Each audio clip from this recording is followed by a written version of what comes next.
आऊज़ु बिल्लाहि मिनश्शैतानिर्रजीम बिस्मिल्लाहिर्रहमानिर्रहीम।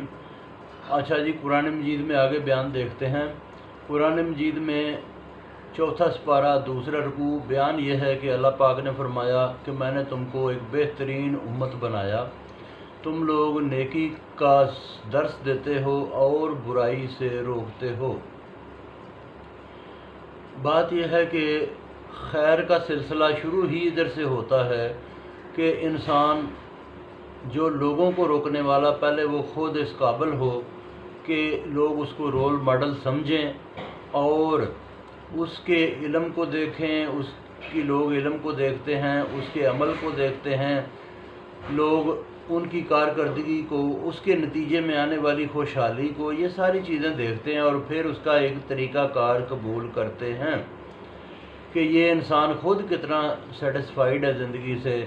फिर आगे यहाँ पे अल्लाह ने बयान फरमाया उम्मत, तो यहाँ पे इज्तमाई ज़िंदगी भी लोगों की ठीक होनी चाहिए। लोगों का एक इज्तमाई ज़िंदगी इतनी अच्छी होनी चाहिए कि उनके मुआशरे में अदल व इंसाफ हो, खुशहाली हो, उनको लोग अपना रोल मॉडल समझें और बाकी दुनिया के लोग भी फिर उसको फॉलो करें।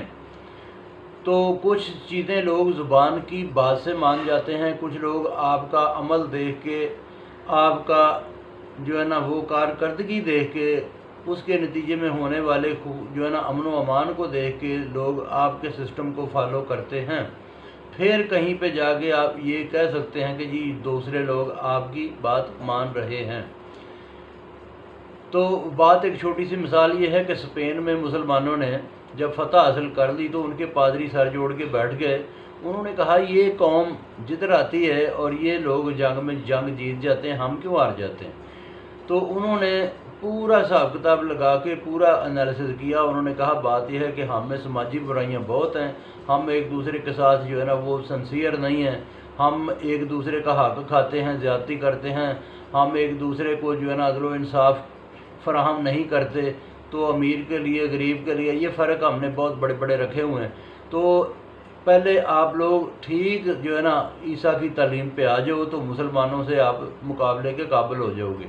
फिर उन्होंने अपनी समाजी बुराइयां दूर की, जिसमें उनको ये चीज़ें करते करते उनको तकरीबन कोई 500 साल लग गया।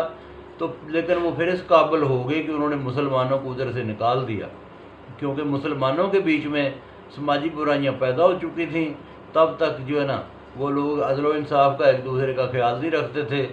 तो ज़ाहिर बात है इन चीज़ों की वजह से कोई कौमें कमज़ोर होती हैं और फिर ज़ाहिर बात है कि जो कौम तगड़ी होती है उसी कौम का लोग हुक्म मानते हैं।